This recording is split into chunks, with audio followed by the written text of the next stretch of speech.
Bardellus Maximus a des choses à nous dire, a des choses à vous dire. C'est vrai qu'il n'est pas vraiment intervenu là pendant cette petite rixe parlementaire, cette petite rixe entre les députés et le Premier ministre, bref, entre tous ces hauts fonctionnaires qui se gavent avec votre argent, vous savez. Pour petit rappel, l'Assemblée nationale compte 577 députés, au Sénat il y a 300 et quelques sénateurs, aux États-Unis il y a à peu près 150 sénateurs et 300 et quelques députés, et pourtant ils sont 4 à 5 fois plus nombreux que nous. Alors comment ça se fait? Eh ben, faisons les maths, il y a des gens en trop. Alors quand ils nous disent qu'ils veulent tailler dans le budget pour faire des économies, est-ce qu'on ne ferait pas mieux peut-être? Alors je ne sais pas moi, après tout, hein, on peut dire que comme je les paye avec mes impôts, ce sont mes employés, ce sont vos employés à vous aussi, est-ce qu'on ne ferait pas mieux de restructurer, hein, non pas de virer des employés, je ne dis pas ça, mais de restructurer la boîte, hein. Qu'est-ce que vous en dites? En tout cas, il y a évidemment des députés qui sont plus sympathiques que d'autres, et oui c'est comme ça, moi je trouve que Bardellus Maximus est un petit peu plus sympathique que Ercilia Soudet. Sandrine Rousseau, ensuite, bon, je la considère même pas comme une députée, pour moi c'est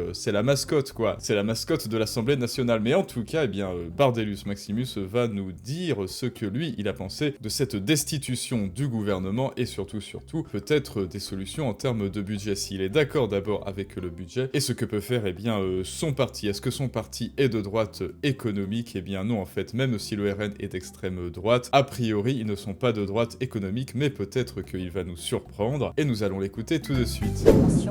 L'intervention du président de la République, il vous a renvoyé dans le camp des irresponsables, des cyniques, des organisateurs du chaos. Je pense qu'un président de la République ne devrait pas dire cela. Et quand on est le garant de la Constitution française, quand on est le garant du bon fonctionnement de la démocratie et de la cohésion nationale, on ne peut pas passer son temps à injurier les millions de Français qui sont en désaccord avec la politique qu'on mène depuis 7 ans. Lorsqu'on renvoie systématiquement le Rassemblement national, et en l'occurrence la gauche, à un front anti-républicain, d'abord, c'est faire fi de la réalité de la nouvelle donne politique, puisque aujourd'hui 2/3 du Parlement, c'est pas moi qui l'ai voulu, ce sont les Français, est composé à la fois de députés du Rassemblement national et de gens qui ont été élus sous les couleurs de la NUPES. Parallèlement à cela, à partir du moment où on conteste le budget qui est décidé par un gouvernement, qu'une motion de censure est votée, c'est pas anti-républicain.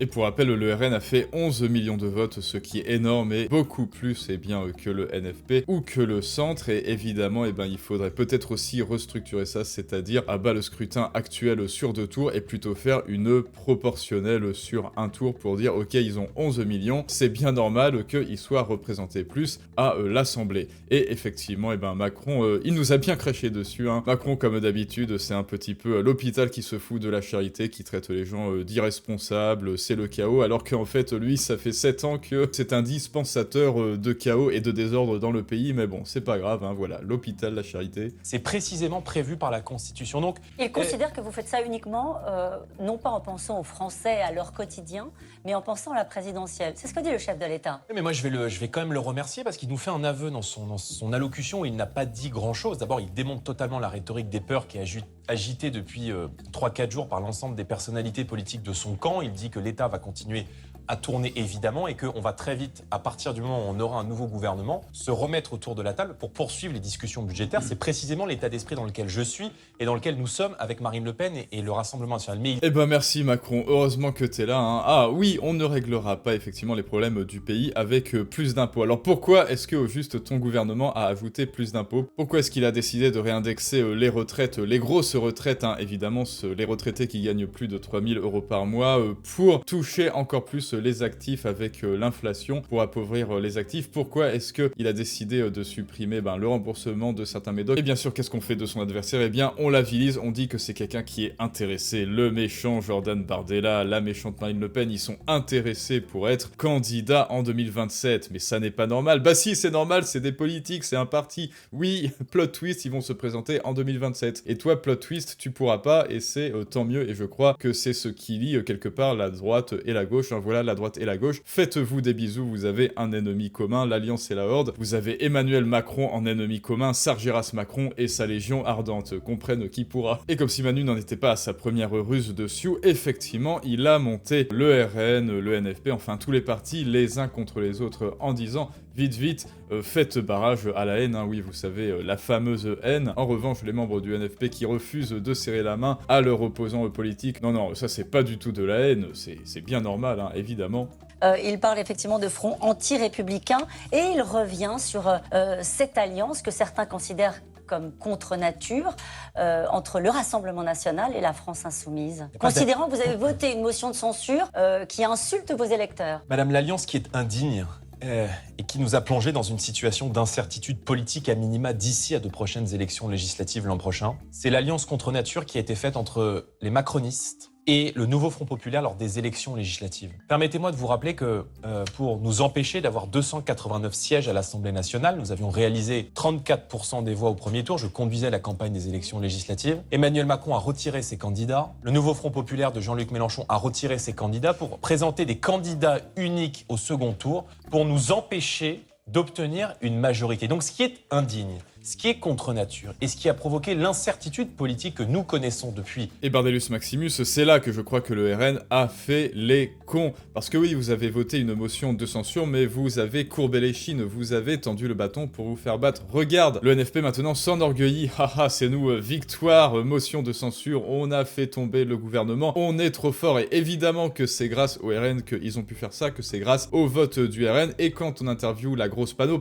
Mathilde Panot, fait avoir à chaque fois, et qu'on lui demande alors, c'est grâce au RN quand même, bravo, vous avez enfin réussi à faire une alliance, elle est là avec son gros doigt, non, c'est pas vrai, c'est grâce au NFP, mais si, évidemment que c'est grâce au RN, non mais tu nous prends pour qui? D'ailleurs, abonne-toi, like, plus il y a de likes et plus il y a d'abonnements, et plus ça fera chier le NFP et Ercilia Soudet et Mathilde Panot, et ça n'a pas de prix. Donc dans le déni jusqu'au bout évidemment, le NFP, mais en même temps le RN, eh bien vous courbez les chines, et vous vous humiliez face à eux, et vous tendez le bâton pour vous faire battre. Ça, Jordan, Bardellus Maximus, fais attention à ce petit point. Au fond, faire cause commune avec la France insoumise. Madame, on fait pas cause commune.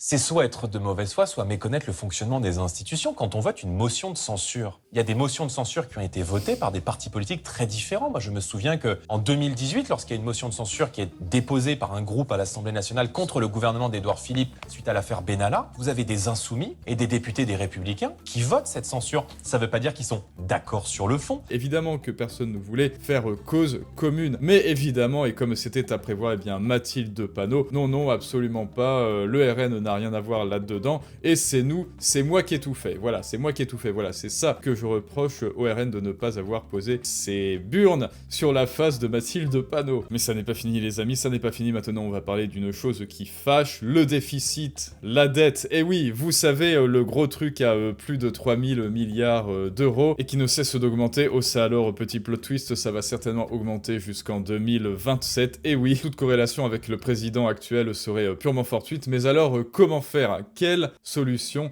a le RN? Bardellus Maximus va nous le dire. Déclaré lors de l'arrivée de Michel Barnier que vous ne vouliez pas de désordre institutionnel, que vous n'engagez pas de censure sans réflexion, que vous étiez une opposition responsable. On nous disait, c'est ça, le nouveau Rassemblement national. On vous retrouve du côté du désordre institutionnel. Alors qu'est-ce que c'est que cette technique de qualifier un parti? Le désordre institutionnel, le chaos? Non, le chaos, le désordre institutionnel, c'est Renaissance actuellement. Hein. Personne n'est responsable, personne d'autre n'est responsable de ça. Enfin si, évidemment, les députés et le Sénat, mais ça c'est encore une autre histoire. C'est pas Emmanuel Macron que vous avez en face de vous. Je ne suis pas au pouvoir depuis 7 ans.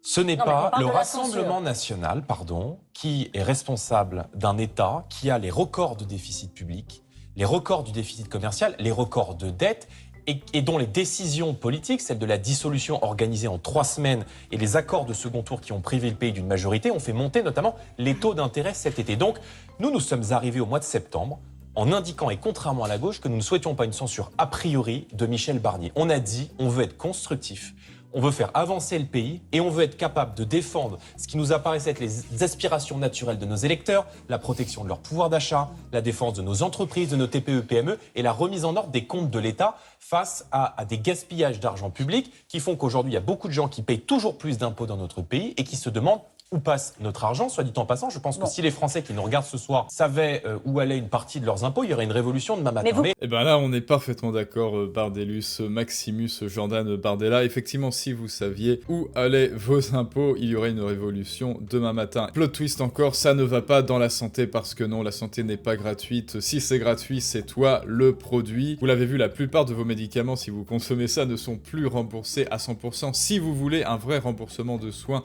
à 100%, il il faut payer une mutuelle à 100 balles par mois, et encore la plupart ne vous remboursent pas tout, donc non, rien n'est gratuit, et même si on vous rembourse à 100%, eh bien vous le payez ailleurs, vous le payez sur vos impôts, sur vos taxes, sur le fait qu'on vous crible de dettes surtout partout, parce que, bienvenue en France. Alors donc là, Bardellus Maximus pointe ça du doigt, et c'est très bien, on pointe du doigt le problème, mais maintenant, quelles sont les solutions? Eh bien oui, laisser respirer les entreprises, valoriser surtout le travail et le sens de l'effort incarné par les entrepreneurs. Et en fait, il faut changer totalement de philosophie, il faut arrêter de molester les entrepreneurs et arrêter de favoriser les flemmards et ceux qui sont d'accord avec Sardine, qui clament haut et fort et tous les jours le droit à la paresse. Est-ce que vous avez à cœur parce que vous les inquiétez par ce rassurer type de propos, et je ne vous vise pas personnellement, mais j'entends moi depuis 3 jours que si le gouvernement tombait, ça serait la guerre civile.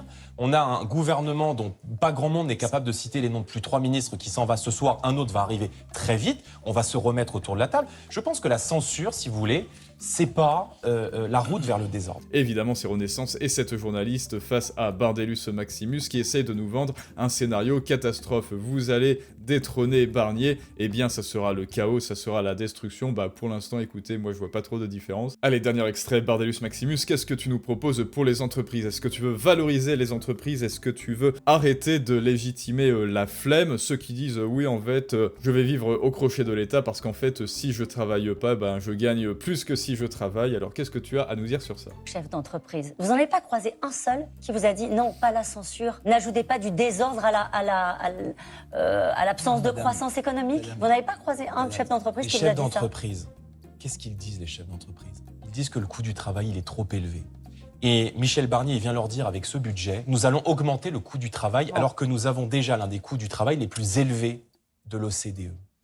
Les chefs d'entreprise, ils ne veulent pas 20 milliards d'euros de fiscalité supplémentaire, dont des taxes sur le Made in France qui va favoriser la concurrence déloyale. Les chefs d'entreprise, madame, ils ne veulent pas le rabot sur les aides à l'apprentissage. Donc, en réalité, parce que je soutiens la croissance, parce que je veux refaire de la France un pays de producteurs, de production, que je veux être en soutien de l'activité économique, eh bien, nous avons protégé le pays d'un budget qui visait spécifiquement le pouvoir d'achat de nos compatriotes et les entreprises françaises. Donc c'est un choix précisément de responsabilité que nous avons fait. Et il y a beaucoup d'organisations économiques qui, ont été quand même extrêmement timides pour venir défendre ce budget. Et Bardellus Maximus, si effectivement on peut faire de la France un pays de producteurs et non plus de consommateurs, et surtout un pays de taxer et d'imposer à outrance, eh ben oui, ce serait plutôt bien. Et oui, les chefs d'entreprise, mais on parle pas du PDG de Total ou de Air Liquide, non. Je vous parle aussi des petites PME, mais même des auto-entrepreneurs, des micro-entrepreneurs, même si on employait quelqu'un, même si on employait un salarié, ou les petites SAS, si on emploie un salarié, eh ben on se fait éviscérer d'impôts, on se fait éviscérer de taxes, ça n'est pas intéressant en France. En fait, ça n'est pas intéressant de travailler. Quel signal on vous envoie quand on vous éviscère d'impôts à tout va? Ne travaillez pas, vivez au crochet de l'État, vivez du RSA, vivez des aides, de l'AAH, comme celui qui essaye de frauder l'AAH là. Parce que plus vous travaillez, plus vous devrez à l'État. Et moi je crois que la France doit changer de philosophie. Vous connaissez mon avis sur ça. Déjà, plus de retraite par répartition, de la capitalisation, on coule une dalle en béton et on recommence tout. Il faut de la méritocratie, du travailler plus ou travailler mieux plutôt pour gagner plus. Si tu as la flemme de travailler, tu es un paresseux, eh bien c'est ton droit à la paresse, mais tu ne gagneras rien. Et il faut élever les entrepreneurs au pinacle, voilà, parce que ce sont eux, qu'ils le veuillent ou non, que le NFP le veuille ou non, qui tirent le système économique vers le haut. C'est eux qu'il faut valoriser. Et rappelez-vous donc, si vous ne prenez pas la parole, les cons le feront à votre place. Quand je dis les cons, eh bien vous voyez, c'est le NFP, c'est Renaissance, etc. Ne vous laissez plus faire, prenez la parole, décidez du narratif futur, de cette nouvelle philosophie future. Et c'est pour ça que tu peux, si tu le souhaites, t'inscrire donc à la masterclass La puissance du storytelling, toujours disponible en description. Et à bientôt pour une prochaine analyse du monde moderne, mais ça c'est une autre histoire.